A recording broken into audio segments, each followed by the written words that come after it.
welcome back to another great episode of We Speak Dispatch. Because if we're speaking dispatch, you should be listening because we're speaking to you. So we're here today talking about a great topic. We're going to get to it in a second here, but I got Joe over there. Hey, Joe. Hey, Doug. How you doing? Good. I got Glenna down there. Hi, Glenna. Hi. And in the center square, sort of, is our friend Ben down there. Ben, tell a little bit about Hello, who you Ben. are and what's going on with you. Hi, my name is Ben. I work for a multidiscipline agency in Southern California. I've been with them for 20 years, 16 full-time, and the last 5 as a floor supervisor. Wow. Okay. So Ben's our special guest today. He's coming in. So we're going to talk to him about our favorite topic that I know always lights up the phones when we talk about this. The topic is scheduling. What kind of schedules do you have, and do they work? And what's your flexibility with your schedule? And how do you, is it just a fixed schedule, not just it? Or do you ever change a schedule? Like we're going to be 3 12s today, and maybe next month we're going to be 4 10s. Who knows? Let's figure it out. Joe, why don't you kick us off? Tell us what you've got over there with you. I'm going to start where I started in my career because I actually started on a 5-2-5-3. It was a 14-week rotating schedule. So we get paid 5-2-5-3. 5-2-5-3. We got paid bi-weekly. And of those 7 paychecks, 5 of them were for 72 hours and 2 of them were for 80. So you were short 8 hours on your paycheck, but they still considered us full time. And then the union got it written in to where even if you worked overtime on your 32-hour work week, like picked up a shift, you were still paid at the overtime rate. Wow. So it was a rotating schedule that included everybody getting weekends off. And when I left that agency and went to a different agency, they have changed it now. And where I work currently, it's just set days off, 8 hours. So one person on the day shift has like Saturday, Sunday off. One person has Thursday, Friday, and whatever. But it's a set schedule, 8-hour shifts, 3 different shifts, and you have the same days off every week. What's the flexibility with it? Can you move the schedule around? Can people change shifts? Can they do it informally? What? Yeah, we do allow shift trade, so you can definitely do that. But the flexibility as far as I'm going to go work midnights for the next month, that doesn't exist. And we, by policy, do a shift bid. We're supposed to do it every 3 years. So we don't do shift bids very often. So you're on the same shift for 3 years. Same schedule for 3 years, unless we become way short and we have to post a whole department rebid. The only time we post shifts are when somebody quits, leaves, or retires. And then when the next person is trained and ready to roll, we'll post the hours and the order that the people left in. So, holy kitten. And then you'll see some departmental movement, but we don't bid a lot compared to other people. What was that first schedule? Is it 5-2, 5-10, 30, 5-2-5-3. So 5 days on, 2 days off, 5 days on, 3 days off. Oh, that's all right. So I need like an abacus to keep track of everything with the beads and stuff. So, all right, Glenna, what do you got? So we are currently on 3 12s and then 3 days and then 4 days. Our 3 days consists of 12-hour shifts, and then our 4 days consist of 3 12s and 1 8. We can switch that 8-hour shift around. As long as we have 80 hours in a 2-week period, we're good. Wait, you said you can switch it around? We can if we can look at it and say, oh, I have coverage here, I'm going to make this my 8-hour day. Oh, wow. or something like that. But we have set, it's called a payback. We have set times where when we have a payback, it's only our 8-hour day. So if you work the night shift, you can go home at 1 a.m. instead of 5 a.m.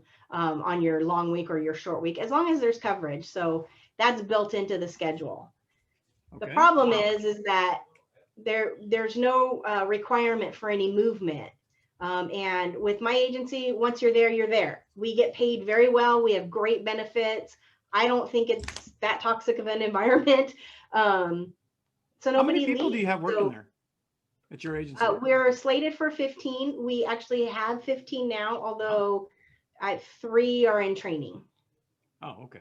So they're not out of training yet. So they're not out of training yet. Once they're out of training, we'll stick them into the schedule. Okay. Wow. Okay. So 3 12s. All right. Ben, what you got over there? So we're similar in terms of Glenna. We have a 3 12 and then a 4 12. And with us on the 8-hour day that they have, we have 4 hours of mandatory overtime built in. So right now for us on day shift, it's every other Wednesday. So if I'm on squad A, I work the first Wednesday of the pay period. If I'm on squad B, I work the second Wednesday of the pay period. And you have 4 hours built in. And the hope is if we're fully staffed and there's no vacation or the trainings, we can let people flex on those days. So somebody can flex in or flex out. Oh, wow. So maybe, hey, instead of all of us coming in at 6 this morning, person B and person C can come in at 8 or 10 if they want to, still get 2 hours overtime, but they don't want to wake up at dark 30 to come in for work. We can Yeah. make the adjustment. Typically on day shift, we allow flexing in, but not flexing out because we tend to be busier at the end of the day. So it's very rare that we let people go early. Whereas nights, you come in on time, but you get to bounce out early. So typically Nice. you get out at 2 instead of at 6, is kind of the catch for them on the night shift. Do you guys always have a supervisor working? So when we went from 410s to the 12s, we now have 24/7 supervision built in. Oh, wow. Wow. It doesn't That's always work out that way, because if I'm on vacation, there's not another supervisor that has to fill behind me. It falls to the most senior dispatcher to be the acting lead for the room at that point. Can they approve somebody adjusting their shift? We can. And the lead person, if the supervisor's on vacation and somebody wants to make adjustments, as long as they've looked at the schedule and the center's needs are being met, they can make adjustments. Wow. If they want to take off early, like vacation hours, things like that, as long as they have the time on the books, we can allow it. And we try to, like on nights where people are we have overtime signed up and it ends up slowing down. Hey, cut out. Go get out of here sooner. Let's save on some overtime. Or somebody else who would go home. We'll offer to overtime first because they cost more. Yeah, I was going to say, yeah. And if it's somebody else who's on the regular shift and they're like, this is day 4, I'm done. I'd like to cut out early, and the overtime person's willing to stay, we'll let that person cut out, because maybe that is an adjustment that they're making. Maybe that 4 day they'll take off as 2 hours of, instead of forced overtime, it's now just unworked time for them. So wow. Okay. Wow. We make some adjustments. It's, and I think that's the key to good scheduling. From what I've seen across the country, it's good scheduling is the ability to be flexible with schedules and not so darn rigid. And some agencies are just so rigid with schedules. It has to be this. And it's like, we are still humans. We all still have lives and stuff like that. I mean, when I was at work, we were on 410s, but we were on 312s for a while, but it really stopped working for us when we started losing bodies. People went off on injuries and maternity leave and things like that. And the 312s didn't work. So we had to change the schedule to a 410 schedule, which worked better for us because our options were go to 8s or go to 410. And everybody jumped on the 410. So it was like, I was pretty good at making those schedules work out there. So let me ask you a question, everybody here. So let's say your schedule's working and you're at work and somebody calls you and says, hey, my kid just got an award. I've got to go to school. I'm going to have to be 3 or 4 hours late today. Would you allow that? Would you say yes, no, you need to come in or you need to cover? Or what would you do with a late notice request like that? Joe, what would you do? If there's adequate people, we allow them to either use their time coming or their comp time, whatever you want to call it, or their flex leave. If there's not enough people, they get 5 days a year or up to 40 hours. So if you take full shifts, you get 40 hours. But in this instance, you said it was 3 to 4 hours. That would count as 1 of your 5 uses where you called in short. It was going to cost the department overtime. So we'll cover it, but you only can do that 5 times a year. You can call out and not worry about coverage 5 times a year? 5 times a year, yeah. Wow.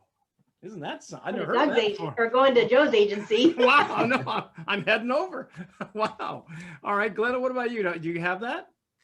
No, not at all. The luxury I have is putting them on hold and giving to the supervisor. Yeah, but well. we rely on our partners heavily for things like that. That's usually, I don't know of anybody ever calling and saying something like that. They do call in sick and we have to cover it, but they may call in and say, hey, is there coverage? But they certainly don't ask, hey, I'm just gonna, bang out and you guys deal with it. Right. There has to be adequate coverage. We do have minimum staffing. But then we also have supervisors that don't work the floor, but can. One of our supervisors is a fully trained dispatcher, and so she'd be like, yeah, I'll jump on the floor for a couple hours while you do your thing. I want to But talk about that real quick, Glenna, because I did that at not the agency I work at, but my previous agency. And I would do the overtime list. And then before I mandatoried anybody, I would go through as the supervisor or manager and I would sign up for the hours. yes, And I would look at my schedule, whether it be meetings or whatever I could do, I would cover. What I couldn't do, I wouldn't. And then the staff complained that I was only taking hours for the dispatchers that I liked and not Ah! the dispatchers that I didn't. You know what's like. funny? I just wrote that note down to myself to bring that question up. Yeah. So, So what I had to happened with quit. that? I had to quit doing it and we went straight to mandatory. It was an unfortunate Oh. deal. I mean, I said, I'll make my calendar available to everybody, but I said, I'm signing up where the time is open and Yeah. I don't have it scheduled, but it just so happened that it was like 2 or 3 times the same person that I was able to cover for. Yep. And somebody came up and they were hoping I would be able to cover and I couldn't. And so the question got raised. And so I Favoritism. had to stop doing that. But that was years and years and years and we years. had that same issue, and or that person was basically told, you know what, grow up. I mean, it was just good- kind of Oh, like, No good easy deed to goes say. unpunished. right, exactly. That's was easy the to hardest say, thing for me to we had some do. pretty aggressive union people that would, come and say favoritism is unacceptable no matter what. And so you had to kind of be able to articulate to them, this is what's going on. It wasn't favoritism. It's because of this. It's whatever it is out there. So Ben, what about you guys? Late notice. Hey, I'm not coming in tonight. I'm gonna be late like 5 hours. Never had that happen. I don't know how that works. Wow. No, let's see, I did that. Let's see, did that twice yesterday? Yeah, twice yesterday that happened. So, in fact, one of them was at like midnight last night for a 6 a.m. shift this morning. Oh, Ah. God. So really easy to fill that shift.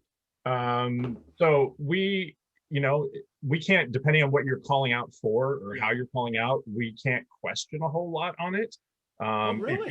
If you're habitual calling out on certain things, we can pull the old show me the doctor's note, and Yeah. for their hand, you have to bring in a doctor's note the next time they come, which always is that awkward conversation they have to have with their doctor when they didn't seek medical attention. But that was one of our things that we could start to put the screws to people when we couldn't really press them on what was the medical Yeah. need.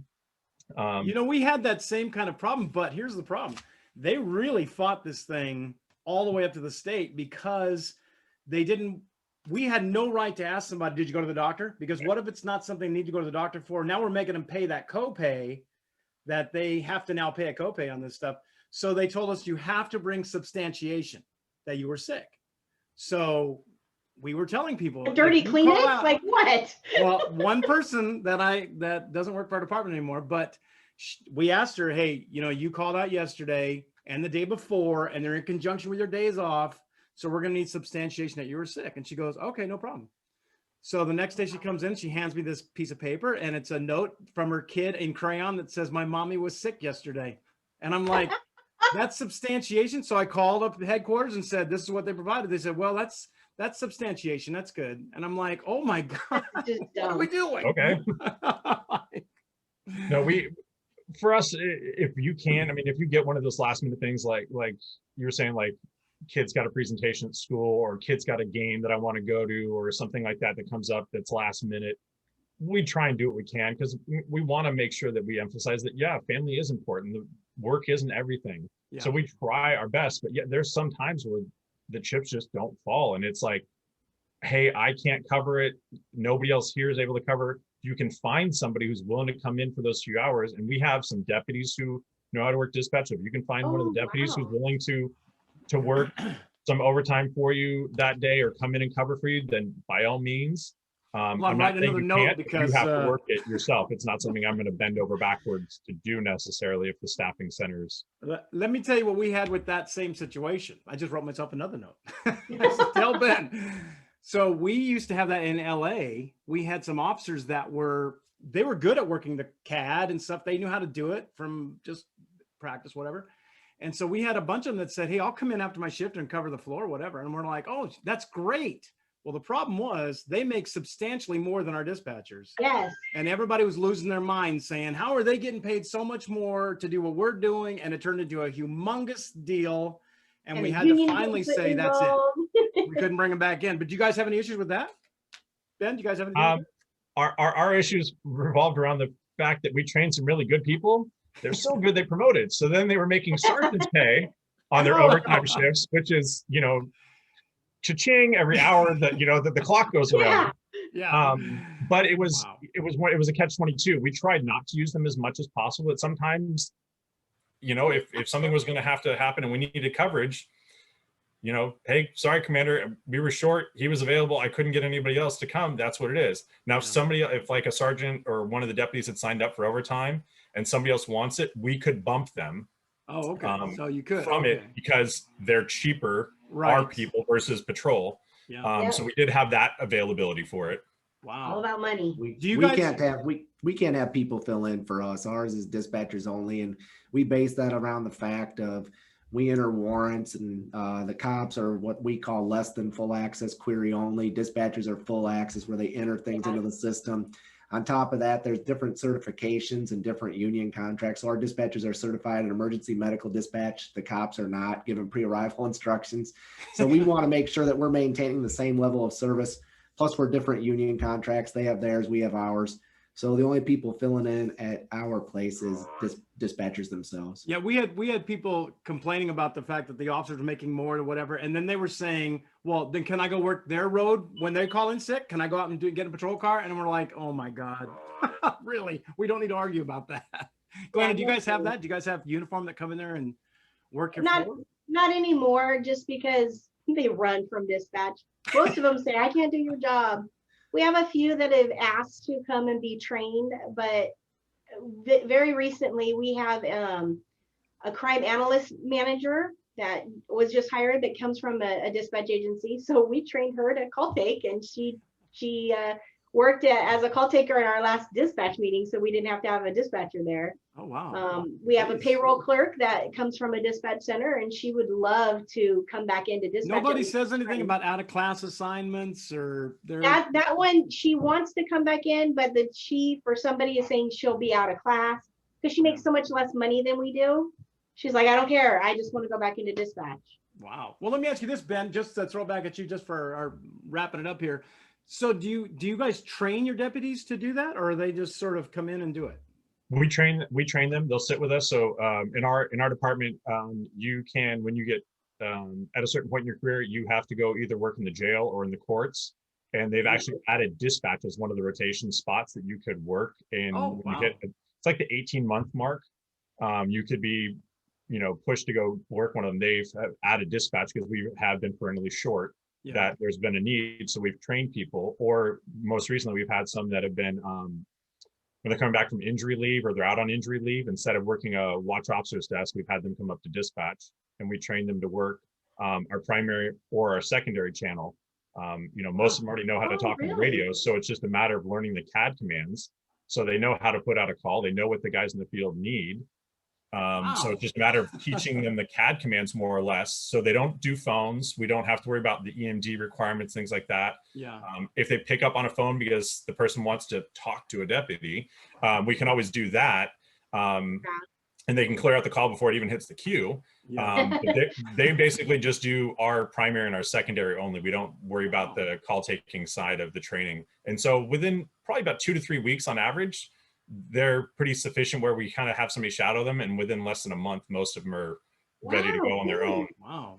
How is that's their great. speed in keeping up with radio traffic? Well, see, that's where I was heading, because I know you guys do EMD, and I'm like, do they do that too? But it's like, okay, so they don't do that. But that's just radio traffic. So it's a matter of how quickly they can pick up on the CAD commands, and realizing that before, when they talked on the radio, they just took a physical action. Now they have to process that to put that into CAD. So wow. Some people it's taken a little longer. Other people, you give them the sheet, they look at it, they watch somebody work for a little while, and they're like, okay, I got this. And then they run with it.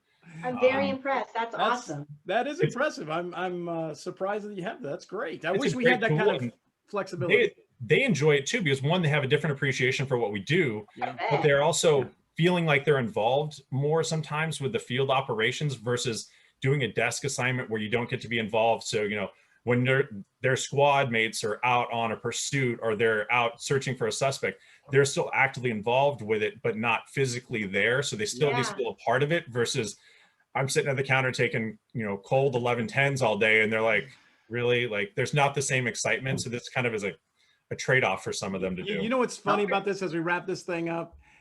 We did this episode a long time ago about codes, and you just said 1110. I did. And we had so many people saying, "What's 11s? Nobody has 11s." 11 we codes. do. I have no You idea what do. that is, and I'm in California. Joe, do you Take guys it- have 11 codes? 1110 is for reports. Take a report. Yeah. Oh. report. We have no 11 codes, no 11 codes, just 10 codes.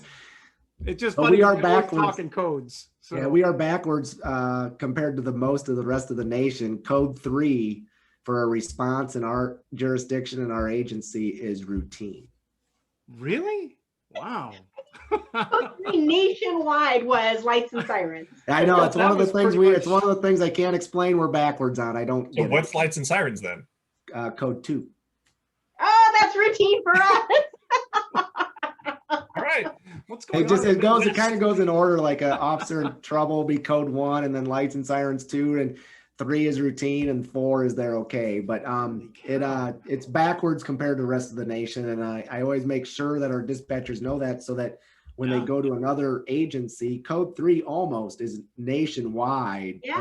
emergency. Oh, code 3, they're fine. Yeah. If you called us asking for back code 2, it's going to take a while for them to get there. Yeah, like they're I gonna tell get them- there. Looking for. Make sure they use emergency and non-emergency when Oh my discussing that. God. Good God. I knew the codes. As soon as Ben said 1110, I'm like, here we go. Oh, I was Yep. I know we're gonna chomping, get Doug. You beat me somebody to it. I was chomping. Finally, at it. people will comment. We're going to get somebody commenting going, what is 1110 about? All right. Well, hey, that's another great episode with our scheduling. How about you? What kind of schedules do you guys have? Do you guys have any trouble with your schedules? Can you have flexibility with your schedules? What do you guys have? Leave us a comment, send us an email, and hey, maybe you want to talk to us about your schedule, and we'll throw you in the box with Ben down there. Well, maybe not with Ben, but in the box down there where Ben's at. Drive to Ben's We can- house, sit next to him. Yes, well, unless you live close to him, then you can go there. But it's important, if you want to join us, just send us an email at wespeakdispatch@gmail.com, or leave us a comment down here, or DM us on Instagram or Facebook, whichever you'd like. And we're on a whole bunch of different kinds of podcasts. Also, coming up real soon, if you've got one of our decals that say you're a fan club member, there's going to be something pretty darn cool popping out there about these Yes. face masks that are going to be awesome. If you've seen our Instagram, you've probably already seen it, and you're probably saying to yourself, I want to get one of those. And we're going You to tell you are. how to No get doubt. one of those soon. So you'll see. So I thanks for everybody for joining us about schedules and the really fun parts of scheduling. Yikes. So I appreciate you coming by. Is there Thanks a lot, anything Ben. for- Thanks a lot, everybody. We'll see you Thank you for next having me. time. Thanks, Ben. Hey, it's Michelle, and you've been listening to another great episode of We Speak Dispatch, proudly sponsored by our friends at Zybex. 911, what's your emergency? 911.